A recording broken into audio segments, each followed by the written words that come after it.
कल हमने पहला अंक देखा और इस अंक का विश्लेषण मैंने कल आपको किया कि किस तरह से जो है वह अ, होरी पर एक संकट आ जाता है कि उसकी गाय मर जाती है, उस पर विष प्रयोग किया जाता है और अपने खानदान की इज्जत बचाने के लिए अ, वो किस रूप में पैसे इकट्ठा करके दरोगा जी को देने की बात करता है।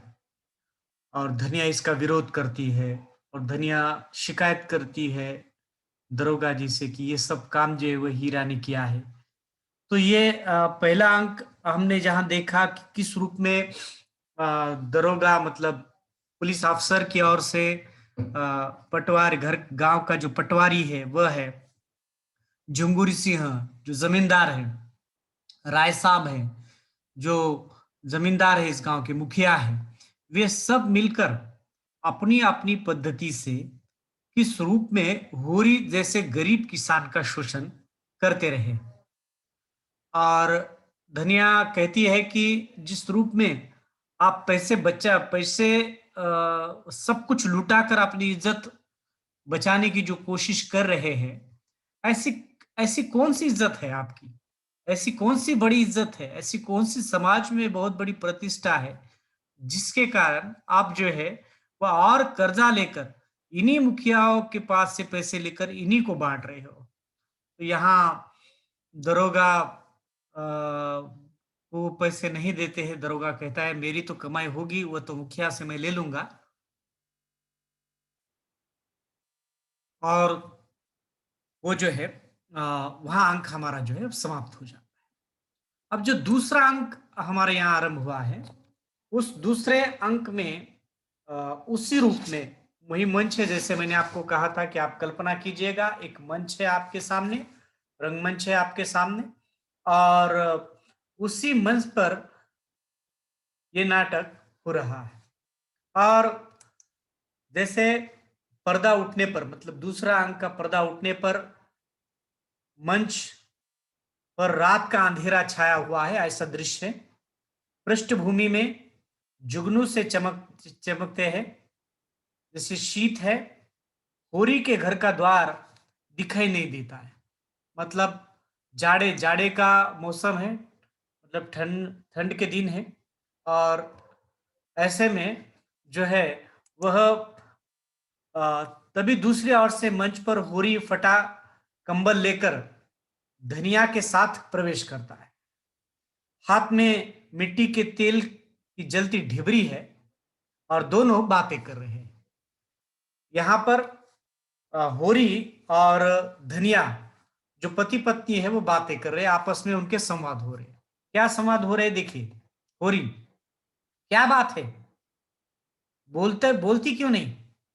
गोबर को भेजकर मुझे क्यों नहीं बुलवा लिया? धनिया कहते हैं पास बैठकर, गोबर ने मुंह मुंह पर हमारे कालिख लगा दी है। होरी, मतलब हमारी बदनामी की। होरी कहता है कि क्या हुआ, क्या किसी से मारपीट की क्या उसने? धनिया कहती है चलकर उसी रान से पूछो, मतलब उस लड़की से पूछो। किस लड़की से? जो भोला की लड़की है। भोला एक ग्वाल है, उसकी जो लड़की है उसी से पूछो। होरी कहता है साफ साफ क्यों नहीं कहती, किसे पूछना है? धनिया कहते हैं उसी झुनिया को। झुनिया कौन है? झुनिया भोला की बेटी है। और वह झुनिया का, और यहां गोबर मतलब होरी के बेटे का कुछ चक्कर चल रहा है। और झुनिया की ओर जाकर पूछो, कई महीने का पेट है, न रहता तो अभी बात नहीं खुलती। चुड़ैल ने लेके मेरे लड़के को चौपट कर दिया है। आप ये दोनों के संबंध में, झुनिया और गोबर के संबंध में, दोनों का संबंध इस हद तक बढ़ गया कि अब इनको बच्चा होने वाला है। इसलिए वो कहती है कि देखो हमारा पूरे गांव में बदनामी कर दी उसने।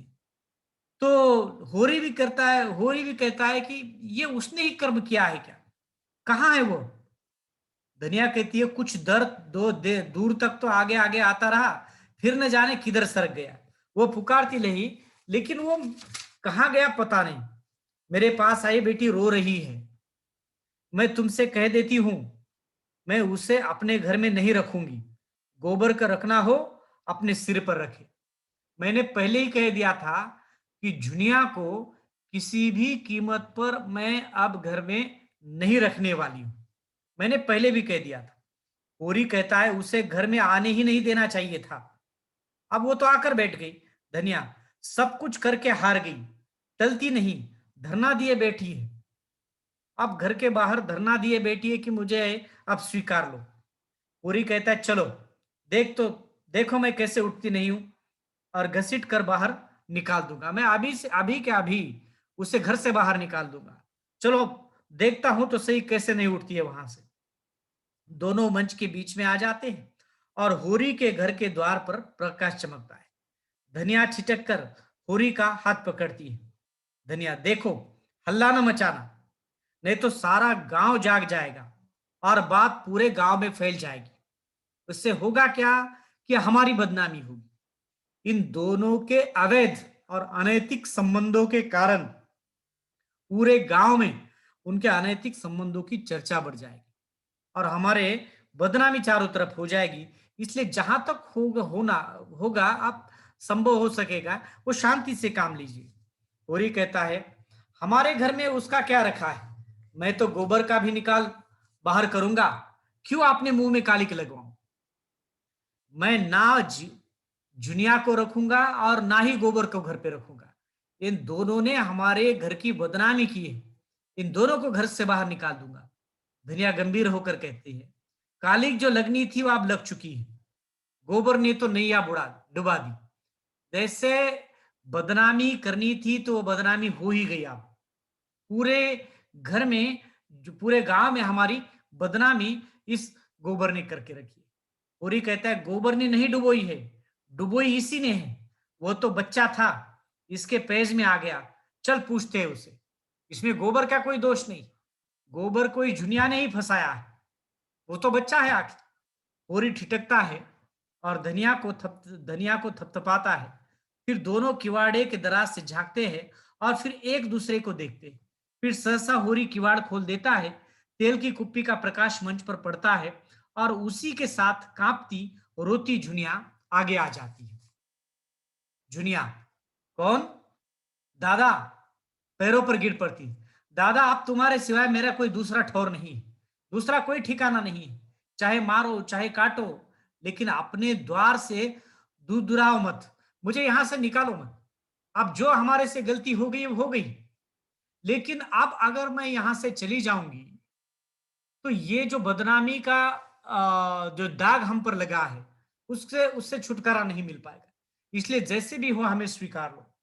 पूरी प्यार से पीठ पर हाथ फेरता हुआ, डर मत बेटी, डर मत, तेरा घर है, तेरा द्वार है, तेरे हम है, आराम से रहे, हमारे रहते कोई तुझे तिरछी नजरों से नहीं देख पाएगा। भोज भात जो लगेगा हम सब ले लेंगे, तू खातिर जमा रख। धोनी भी जो होरी भी जो है वो का हौसला बढ़ाते हुए कहता है कि तू डर मत, तुझे कोई डरने की जरूरत नहीं है, तुझे किसी प्रकार से डरने की आवश्यकता नहीं है। जो भी घर में होगा रूखा सूखा हम खा लेंगे। तुम्हारा मेरे होते हुए या हम मेरे होते हुए तुम्हें कोई भी घर पर तिरछी नजरों से नहीं देख पाएगा। जुनिया और भी पैरों से चिपकती है। दादा अब तुम ही मेरे बाप हो और अम्मा तुम ही मेरी माँ हो, मैं अनाथ हूं, मुझे शरण दो, नहीं तो मेरे काका और भाई मुझे कच्चा चबा कर खा जाएगा। इसलिए वे कहते हैं कि आप बना दो, मैं आपको छोड़कर अब कहीं पर नहीं जा सकती। दुनिया तू चल घर बैठ, मैं देख लूंगी काका और भैया को, संसार में उन्हीं का राज नहीं है, बहुत करेंगे, अपने गहने ले लेंगे, फेंक देना उतार कर। जो कहते हैं कि काका की और तुम्हारे भाई की किसी प्रकार की चिंता मत करो, जो होगा सो देखा जाएगा। पूरी क्यों बेटी, तुझे कुछ मालूम है गोबर किधर गया है? तेरा मन क्या कहता है, गांव में ही कहीं बाहर चला गया होगा? जुनिया कहती मुझे तो शंका होती है कहीं बाहर चले गए। कि गोबर कहाँ गया? क्या वो बदनामी के डर से गांव से कहीं दूर चला गया, क्या भाग गया? उससे निकलवाने की वो कोशिश करते, उससे पूछते हैं कि गोबर कहाँ चला गया। जुनिया कहती है कि मुझे शंका है कहीं गांव के बाहर चले गए हो पूरी। ये मेरा मन कहता है कैसे नादानी की, हम उसके दुश्मन थोड़ी है। जब भली या बुरी एक बात हो गई तो उसे निभानी ही पड़ेगी। इस तरह भाग कर तो इससे हमारी जान आफत में डाल दी। जो भी आपसे आप दोनों से गलती हो गई वो हो गई। अब उस गलती को सुधार तो नहीं पाएंगे, लेकिन ये इस तरह से हमें छोड़कर, घर पर छोड़कर चले जाना, ये किस तरह की बात है? ये तो अब तो हमारी जान अटक गई है। दुनिया अंदर जाती है और धनिया कहती है, कायर कही की, जिसकी बाह पकड़ी उसका निवाह करना चाहिए कि मुंह में कालिक लगाकर भाग जाना चाहिए। अब जो आए तो घर में बैठने नहीं दूंगी। और जिस तरह से गालियां वो देती है कि अगर इस प्रकार के प्रेम संबंध उसने अगर जुनिया से बनाए हैं तो उस प्रेम संबंध को उसने निभा तो लेना चाहिए था। इस तरह डरपोक की तरह उसे घर में छोड़ के, इस तरह उसे डरपोक की तरह गांव में छोड़ के अकेला भाग गया। दोनों अंदर जाते हैं। धीरे धीरे मंच पर अंधकार छा जाता है और फिर बाद में प्रकाश फैलने लगता है और मंच पर पंचायत का दृश्य है। पुरी के घर के सामने बहुत लोग बैठे हुए हैं। हुक्का चिलम पी रहा है। पंच गर्दन हिला हिला कर सलाह करते हैं। फिर होरी की पुकार होती है। पटेश्वरी कहता है होरी को बुलाया जाए, वो पंचायत का फैसला सुन ले। अब गांव में इस प्रकार की पंचायत बैठ जाती है। अब ये मसला केवल होरी के परिवार का नहीं रहा है, पूरे गांव के परिवार का, पूरे गांव का ये रहा है कि जिस प्रकार का दुष्कृत्य करके उसका बेटा गोबर जुनिया को अकेला गांव में छोड़कर कहीं भाग गया है, तो उसके विरोध में जो है वो पंचायत बैठती।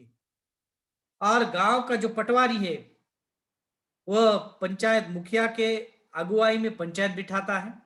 पटेश्वरी कहता है होरी को बुलाया जाए, वो पंचायत का फैसला सुन ले। अब पंचायत क्या फैसला देती है वो सुन ले। होरिया और धनिया का सिर झुक जाता है और अंदर से, घर के अंदर से वो आ जाते हैं। झिंगुरी सिंह जो गांव का जमींदार है वो फैसला सुनाता है। पंचायत ने तुम्हारे मामले पर खूब गौर किया। तुमने उस कुल्टा को घर में रखकर समाज में विष बोया है। अगर गांव में यह अनीति चली तो किसी की आबरू सलामत नहीं रहेगी। जुनिया को देखकर दूसरी विधवाओं का मन बढ़ेगा। पंचायत यह अनीति नहीं देख सकती। उसने तुम पर 100 रुपए नगद और 3 मन अनाज डांड लगाने का फैसला किया है।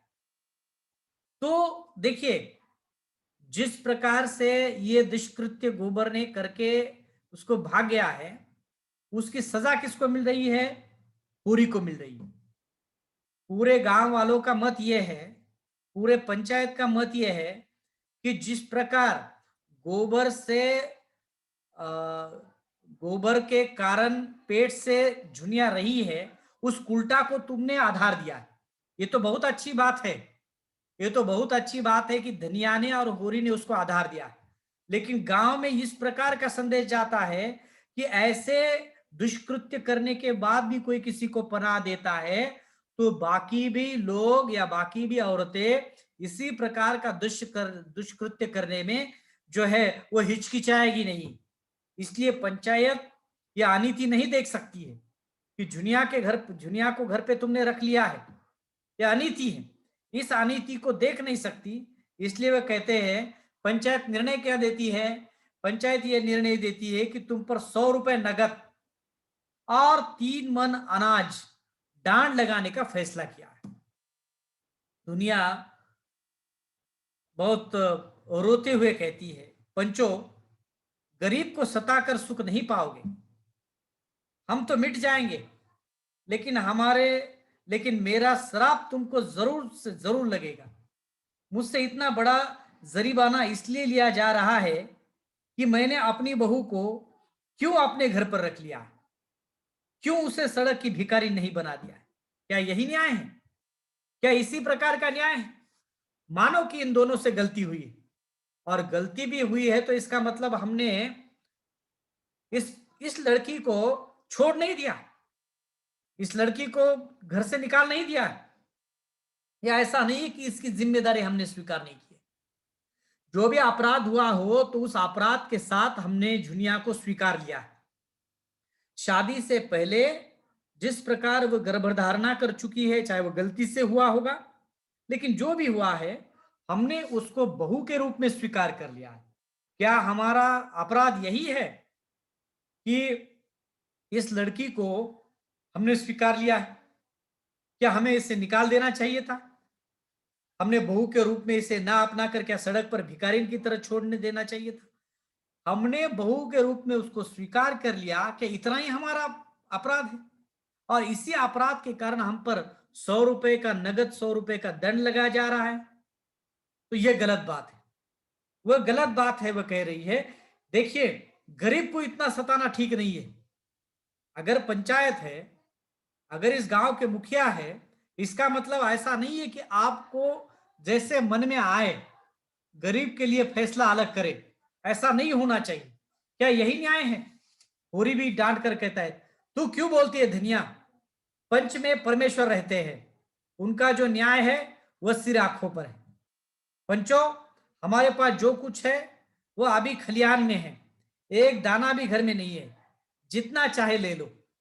देखो, ये सब अन्यायपूर्ण बात होने के बावजूद भी पूरी इस अन्याय को न्याय के रूप में स्वीकार कर लेता है, और उल्टा धनिया को ही टोकता है कि पंचों में परमेश्वर होते हैं, पंच परमेश्वर होते हैं, वो जो न्याय देते हैं उस न्याय को सिर आंखों पर रखना चाहिए।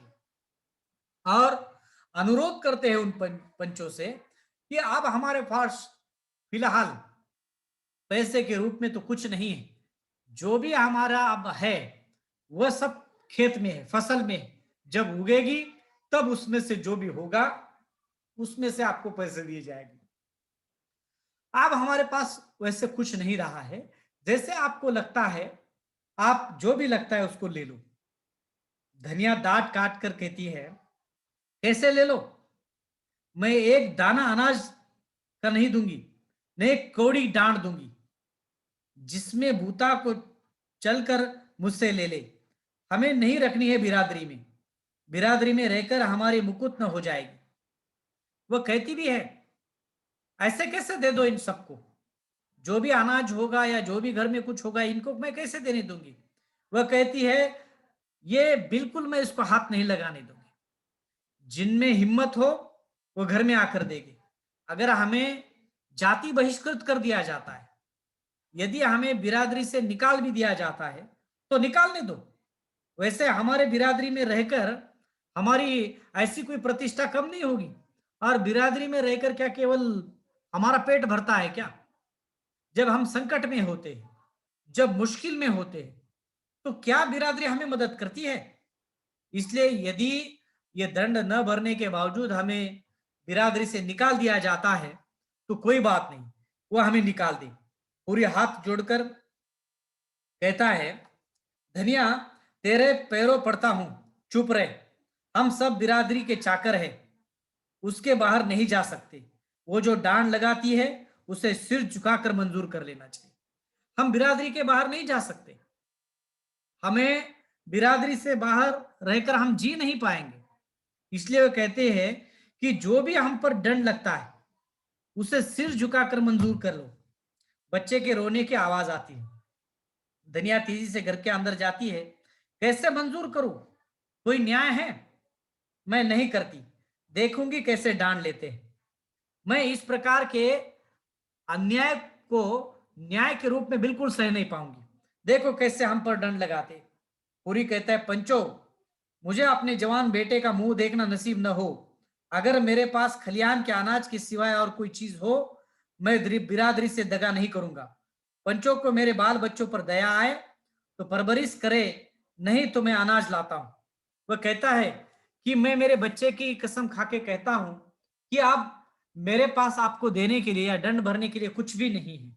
यदि हम पर आपको थोड़ी सी भी दया आती है तो कृपा करके हमारे बाल बच्चों पर भी यदि थोड़ी सी दया आती है तो मैं अनाज जो भी निकलेगा तब मैं जो भी दंड मुझे लग जाएगा वो मैं भर दूंगा। दाता दिन कहता है, बिहारी 3 मन अनाज पंचायत में पहुंचा देना। मतलब एक किसान है वहां का, वो दाता दिन पंडित कहता है कि 3 मन अनाज जो है वो जो निकलता है वह पंचायत में पहुंचा देना, जो दंड के रूप में लगा हुआ है होरी को। बिहारी कहता है, जो आज्ञा महाराज। होरी जाता है और एक किसान के साथ अनाज ढो ढो कर लाता है। दोनों एक ओर से आते हैं, दूसरी ओर से जाते हैं। बिहारी निगरानी करता है। होरी के घर में जो भी कुछ, जितना कुछ अनाज बचा हुआ था, वह सब अनाज अब पंचायत में पहुंचा देने की व्यवस्था की जाती है। अब उसके पास तो पैसे नहीं है, लेकिन जो 3 मन अनाज का दंड लगा था और जो 100 रुपए नगद का दंड लगा था, तो 100 रुपए दंड के लिए वह कहता है कि अभी तो मैं नहीं दे पाऊंगा, लेकिन हाँ, जितना अनाज है वो लेकर चले जाए। अब होरी कहता है, अब यह जो अब आपके इतना अनाज हुआ, सब धनिया के पुरुषार्थ से हुआ। दुनिया भीतर का सारा काम कर लेती थी और धनिया अपनी लड़कियों के साथ खेती में जुट जाती थी। ये सब अनाज जो हुआ है इतना, वो सब धनिया की मेहनत से हुआ। इसलिए बिहारी कहता है, यह भी कहने की बात है महतो, सारा गांव जानता है कि तुम्हारी पत्नी ने कितनी मेहनत से इस अनाज को उगाया था। जाता है और खाली करके लौटता है। दूसरी बार आता है, जो धनिया झगड़ती आती है। धनिया, अच्छा अब रहने दो, ढो चुके बिरादरी की लाज। बच्चों के लिए भी कुछ छोड़ेगे या सब बिरादरी के भाड़ में झोंक दोगे?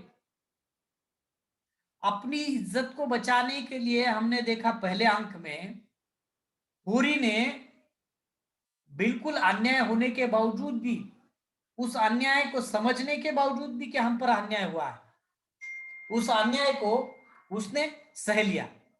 अब दूसरी बात कि जुनिया जुनिया को स्वीकारने पर भी उस कलंकी कहकर गांव ने उसको घर में रखा है, इसलिए इन पर 100 रुपए नगद और 3 मन अनाज का दंड लगा दिया। फिर भी चुपचाप होरी ने परिस्थिति न होने के बावजूद भी इस प्रकार के अन्याय को न्याय के रूप में स्वीकार कर लिया और पूरा जितना हो सके उतना अनाज जो है उसमें पंचायत में पहुंचा दिया। और धनिया कहती है कि आप कुछ तो रहने दो, क्या सब बिरादरी के नाम पर सब झोंक दोगे? धनिया कहती है टोकरी पकड़कर, तुम न लेना, पर इसे तो मैं न ले जाने दूंगी, चाहे तुम मेरी जान ही ले लो। तुमने अकेले ही सब कुछ नहीं कर दिया है, मैं भी अपने बच्चों के साथ सती हुई हूं। धनिया कहती है कि आप रोको, अब इसके बाद अनाज मत लेकर जाओ। अगर अना आप मैं रो आप आपको रोक रही हूं और मैं देखती हूं कि आप कैसे लेकर जाते हैं। ये जो भी अनाज मैंने उगाया है, हमने उगाया है, वो केवल आपकी मेहनत के बल पर नहीं है, आपको भी अच्छी से पता है, उसमें मेरा भी कुछ लगा हुआ है। होरी कहता है, धनिया तो हट जा। धनिया, मैं नहीं हटूंगी, सीधे टोकरी यहां रख दो, नहीं तो आज आज से सदा के लिए नाता टूट जाएगा, कह देती हूं। अब धनिया भी जो है वो पूरी तरह से होरी के इस प्रकार के स्वभाव से त्रस्त हो चुकी है। वह कहती है, आप कुछ तो अनाज बचा के रखो, सबका सब अगर लेके चले जाएंगे तो हम बच्चों को क्या खिला पाएंगे? फिर भी होरी कहता है, अगर दंड लगा है तो दंड पहले हम भर देंगे। अगर दुनिया कहती भी है कि मैं अब आपके रास्ते से हटूंगी नहीं, सीधा टोकरी यहां से रहने दो, नहीं तो आज से सदा के लिए मैं नाता आपसे तोड़ दूंगी, कह देती हूँ। होरी क्षण भर सोचता है, फिर एकदम टोकरी छोड़ देता है। होरी, तू ठीक कहती है धनिया, दूसरे के हिस्से पर मेरा कोई जोर नहीं है, जो कुछ बचा है वह ले जा, मैं जाकर घर रेहन रखने का प्रबंध करता हूं। देखिएगा होरी का स्वभाव किस तरह का है। होरी कहता है, ठीक है, अब तेरी मेहनत का जो हिस्सा है ना, तू कहती है ना तेरी मेहनत का हिस्सा है, अब ये अनाज मत दे दो तो ठीक है, तू नाता तोड़ने की बात करती है तो मैं ये घर जो है वो मैं गिरवी रख देता और अपना घर गिरवी रखकर मैं ये जो दंड है वह भर दूंगा। दोनों किसान चले जाते। धनिया क्रोध में, क्या कहा? घर रहन रख दोगे? मैं कहती हूं तुम इतने भोंदू क्यों हो? तुम्हारे मुंह में जीभ नहीं है कि उन पंचों से पूछते तुम कहां के बड़े धर्मात्मा हो? दाता दीन का लड़का माता दीन एक चमारी से फंसा है। पटेश्वरी ने ब्याज खा खा कर हजारों की संपत्ति बना ली है। झिंगुरी सिंह की दोनों औरतें घूंघट की ओट 70 घाट का पानी पीती है। मतलब सभी का जो चरित्र खराब। तुम कौन से धर्मात्मा बने बैठे हो? दाता दिन पंडित होने के बावजूद भी एक निचली जाति के लड़की के साथ उसका चक्कर चल रहा है। और पटेश्वरी ने ब्याज खा खा कर हजारों रुपए कमाए हैं। इस तरह के गलत व्यवहार करने वाले लोग गांव में हैं। और झिंगुर सिंह के घर के लोगों का भी चरित्र ठीक नहीं है। ये सब तुम आंखों से देखने के बावजूद भी तुम अपने बरादरी, अपना धर्म, अपने रिश्तेदार, अपनी इज्जत, इस सब को लेकर कहां बैठे हुए हैं? क्या तुम अपने आंखों से ये देख नहीं रहे हो? पूरी जोर से कहता है, चुप रहे, बहुत बढ़ चढ़ कर मत बोल। बिरादरी से अपराध तो क्षमा करवाना ही पड़ेगा। देखिएगा, बिरादरी का अपमान हुआ है हमसे। हमारे बेटे ने जिस प्रकार से मुंह पर हमारे कालिक पोती है वो तो बिरादरी के हिसाब से ठीक नहीं हुआ है। इसलिए बिरादरी की क्षमा करवाना ही पड़े। बिरादरी के दंड भर के हमें बिरादरी में रहकर ही बिरादरी की क्षमा माननी पड़ेगी। दनिया कहती, क्यों करवाना पड़ेगा? किसी के घर चोरी की है क्या? किसी का माल काटा है क्या? मेहरिया रख लेना पाप नहीं है, हाँ रखकर छोड़ देना पाप। मेरे तो भाग फूट गए थे कि तुम जैसे मर्द से पाला पड़ गया। वह कहती है, ये कैसा न्याय हुआ कि किसी औरत को घर में बना देना या घर में रख लेना यह अपराध है या उसको घर से निकाल देना अपराध है?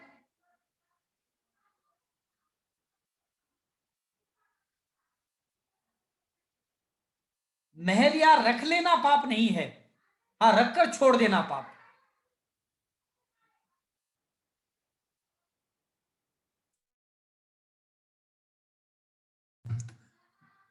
मेरे तो भाग्य फूट गए जो तुम जैसे मर्द से पाला पड़ गया। वो कहती है कि मेरे तो भाग्य फूट गए। क्या आपको भी ये समझ में नहीं आता है कि न्याय अन्याय कैसे हो रहा है? होरी कहता है, मैं तेरे बाप के पांव पकड़ने नहीं गया था, वही तुझे मेरे गले बांध गई थी। वो मैं तुम्हारे घर पर नहीं आया था ये करने के लिए।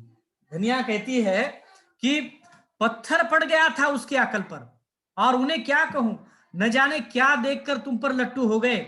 ऐसे कोई बड़े सुंदर भी तो नहीं थे तुम, किस रूप में?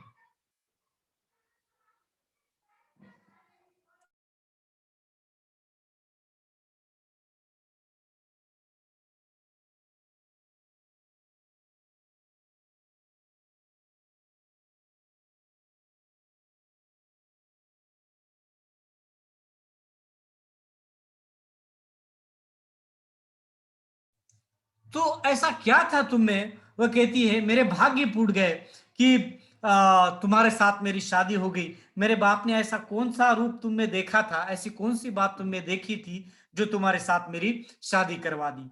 होरिक मुस्कुरा कर कहता है, मैं न था तो न सही, तुम तो थी। और अब तुम्हारा पोता सुंदर है कि नहीं?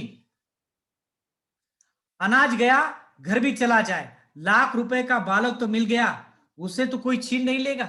अब हमें जो गोबर का लड़का मिला है वो तो बहुत सुंदर है। अब जो हो गया सो हो गया। अब बालक को तो हमने बचा लिया है। हम बिरादरी में रहकर आप अपने बालों को बचा लेंगे। लाखों रुपए चले गए तो चले गए, लेकिन इतना बड़ा कीमती बालक हमें मिल गया है। देखिएगा, हुरी का दृष्टिकोण अत्यंत व्यापक दृष्टिकोण है। ये होते हुए भी हम देख रहे हैं कि हुरी ने इस अन्याय के खिलाफ आवाज उठानी चाहिए। पटेश्वरी जिस प्रकार का शोषण करते हैं, पंच जिस पंच यहाँ के गांव के जिस प्रकार का उसके साथ अन्याय करते हैं, उस अन्याय को स्वीकार लेता है कि गोबर ने गलती करने के बावजूद भी जुनिया को पनाह देता है, वो दुनिया को पनाह देता है। और इस पनाह देने के कारण उस पर आरोप भी लगते हैं, उस पर आरोप भी लगते हैं। फिर भी उस आरोप को, उस दंड को वह स्वीकार कर लेता है और वह कहता है कि लाख रुपए का बालक तो मिल गया है, उसे तो हमसे कोई छीन नहीं लेगा। जो ले जाने चाहिए वो ले जाने दो उनको, जो भी चाहिए उनको धनिया, उसे कौन छीन सकता है। अब तो बस गोबर घर लौट आए, धनिया अलग झोपड़ी में भी सुखी रहेगी। अगर जो भी हो जाए, बस मेरी अब ईश्वर से प्रार्थना है कि आप जो है वो गोबर वापस लौट कर आ जाए। दोनों के चेहरे पर प्रकाश चमकता है, दोनों अंदर जाते हैं और एक क्षण बाद भोला वहां तेजी से प्रवेश करता है। भोला कहता है, महतो, होरी महतो। होरी अंदर से आता है, आओ आओ भोला महतो। भोला कहता है, आया तो हूं, मैं पूछता हूं यही तुम्हारा कौल? इसी मुंह से आपने ऊख पेर कर मेरे रुपए देने का वादा किया था, अब तो कभी भी ऊख पेर चुके, लाओ मेरे रुपए हाथ में रहो। अब ये जो रुपए जो गाय ली थी भोला से, अब भोला मांग रहा है वो रुपए, यही ऊख तुमने लगाई थी ना, और इसी ऊख पर तुमने मुझे पैसे देने का वादा किया था। अब ऊख तो आ गई है, फसल तो आ गई है घर में, अब मेरे रुपए हाथ में दे दो। हुरी कहता है, महतो तुम तो जानते हो इस बार ऊख हुई कहां थी? भोला कहते हैं कि मैं कुछ जानता नहीं। हुरी कहता भी है कि इस बार उतनी फसल नहीं हुई। भोला कहता है कि मैं कुछ नहीं जानता। नहीं महतो, इस बार कुछ नहीं मिला, दाने दाने की तंगी हो रही है। भोला कहता है, मैंने कह दिया मैं कुछ नहीं जानता, मैं रुपए लेकर जाऊंगा, आप मुझे इस प्रकार के बहाने मत बनाओ। और मैं ये सुनना भी नहीं चाहता हूं कि फसल हुई या नहीं हुई, या कितने रुपए मिले, या तुम्हारे घर पर कुछ खाने के लिए है या नहीं, ये मैं कुछ नहीं मांगता। भोला कहता है, मैंने कह दिया मैं कुछ नहीं जानता, मैं रुपए लेकर जाऊंगा। पूरी झुंझला कर कहता है, तो मैं तो इस वक्त तो मेरे पास रुपए नहीं, और न मुझे कहीं उधारी मिल सकते, मैं कहां से लाऊं? विश्वास न हो तो घर में आकर देख लो, जो कुछ मिले उठा कर ले जाओ। बड़ी प्रामाणिकता के साथ कहता है होरी कि मेरे पास कुछ भी नहीं है, जो भी घर में था वो सब बट चुका, वो सब लूट चुका। आप अगर तुम्हें विश्वास नहीं है तो घर के अंदर आकर देख लो, अब घर में मेरे पास तुम्हारे लिए देने के लिए कुछ भी नहीं बचा है। भोला कठोर स्वर में कहता है, मैं तुम्हारे घर में क्यों तलाशी लेने आऊं, और न मुझे इससे मतलब है कि तुम्हारे पास रुपए है या नहीं। भोला कहता है, होरी कहता है, तो तुम्हें काहे से मतलब है? भोला, रुपयों से मतलब है। तुमने ऊख पेर कर रुपए देने का कहा था, ऊख पेर चुके, अब मेरे रुपए मेरे हवाले कर दो। तुमने कहा था कि ऊख को पेरने के बाद जो भी होगा तुम्हारा हिसाब वो मैं पूरा कर दूंगा, वो सब पैसे तुम्हें दे दूंगा। अब तो सब हो गया, अब मुझे मेरे पैसे चाहिए। होरी कहता है, मेरे रुपए मेरे पास नहीं है, आप जो कहो वो कहूं। भोला कहता है, मैं क्या कहूं? होरी कहता है, मैं तुम्ही पर छोड़ देता हूं, अब तुम्हें जो भी करना हो या तो जो भी दंड देना हो आप दे सकते हो, अब मेरे पास तुम्हारे लिए देने के लिए कुछ भी नहीं। भोला कहता है, मैं तुम्हारे दोनों बैल खोल ले जाऊंगा। होरी विस्मय के साथ कांप उठता है। भोला ये धमकी देता है, देखो अगर पैसे नहीं दिए तो तुम्हारे घर के जो दो बैल है वो दोनों बैल को खोल कर लेकर जाऊंगा। पूरी कहता है, क्या बैल ले लोगे? और क्या? पूरी दीन स्वर में, दोनों बैल ले लोगे, मेरा सर्वनाश हो जाएगा। अब तो मेरे पास तो कुछ भी बचा नहीं है, केवल नाम पर ये दो बैल बचे हुए हैं, अगर वो भी तुम लेकर चले जाओगे तो मेरे पास कुछ भी नहीं रहेगा। पूरी कहता है, तो मैं कहता हूं कि तुम्हारे बनने बिगड़ने की मुझे परवाह नहीं है, मुझे अपने रुपए चाहिए, जो मैं कह दूं। मैंने रुपए दे दिए, सहमता, होली का सहमता के फिर तेज होता है। अगर तुम हाथ में गंगा जली लेकर कह दो कि मैंने रुपए दे दिए तो सबर कर लूंगा। देखिएगा, अगर मैं इस प्रकार कह दूं, होरी कहता है कि मैंने तुम्हें रुपए दे दिए हैं, ऐसा मैं कह दूं तो तुम्हारे पास क्या प्रूफ है? भोला कहता है, अगर तुम हाथ में गंगा जल लेकर, पवित्र गंगा जल लेकर, अगर तुम इस प्रकार की कसम खाओगे कि तुमने रुपए दे दिए हैं, तो मैं सब्र करूंगा। पूरी कहता है, कहने को मन तो चाहता है लेकिन कहूंगा नहीं, मैं ऐसा पलटूंगा नहीं। अभी परिस्थितियां हम पर कुछ ऐसी आ गई है कि मैं तुम्हारे पैसे अभी नहीं दे सकता। अगर तुम इसी जिद पर अड़े हुए हो कि पैसे अभी चाहिए और इस प्रकार से धमकी दे रहे हो कि अगर पैसे नहीं दोगे तो ये दोनों बैल खोल कर ले जाऊंगा, तो मैं कह देता हूं कि मैंने तुम्हें पैसे दे दिए। भोला भी कहता है, अगर ऐसा, भोला को पता है कि होरी धर्म को मानने वाला है, अत्यंत प्रामाणिक है, ईमान को जागने वाला है, इसलिए वह कहता है, यदि तुम हाथ में गंगा जल लेकर कहोगे कि पैसे तुमने वापस दे दिए हैं तो मैं सबर कर लूंगा। होरी भी कहता है, मुझे इस प्रकार कहने को तो जी चाहता है लेकिन कहूंगा नहीं, कहूंगा नहीं मैं। तुम कह नहीं सकते। बोला बोला को पता है ये धर्म को मानने वाला है, ईश्वर को मानने वाला है, तुम ऐसा कह नहीं सकते। होरी, हाँ भैया, मैं नहीं कह सकता, मैं ऐसा झूठा या फरेबी व्यवहार बिल्कुल नहीं करूंगा। इसलिए मैं कहता हूं, हंसी कर रहा था एक क्षण झिझक कर, लेकिन भोला, तुम मुझसे बैर क्यों पाल रहे हो? जुनिया मेरे घर में आ गई तो मुझे कौन सा सरग मिल गया? देखिएगा, जुनिया जो है वो भोला की लड़की है, उसके साथ गोबर ने गलत व्यवहार कर भी लिया तो भी उसको आसरा दिया होरी ने। अब इतना होने के बावजूद भी, उसके बेटी को आसरा देने के बावजूद भी हीरा भोला जो है इस प्रकार का व्यवहार होरी के साथ कर रहा है। होरी कहता भी है कि इसमें मेरा कोई अपराध नहीं है, कि ऐसा कौन सा दुनिया मेरे घर पर आ गई है, तो ऐसा कौन सा स्वर्ग मेरे घर पर आ गया। तो ये इस प्रकार धनिया भी कहती है, मिल गया स्वर्ग, मैं तो बैल मांग रहे हो तो दे दे, क्यों नहीं देते? हमारे हाथ तो नहीं कट लेंगे, काट लेंगे। अब तक अपनी मजदूरी करते थे, अब दूसरों की मजदूरी करेंगे। मैं नहीं जानती थी ये सब हमारे बैरी है, नहीं तो गाय लेकर आपने सिर विपद क्यों ले ली थी?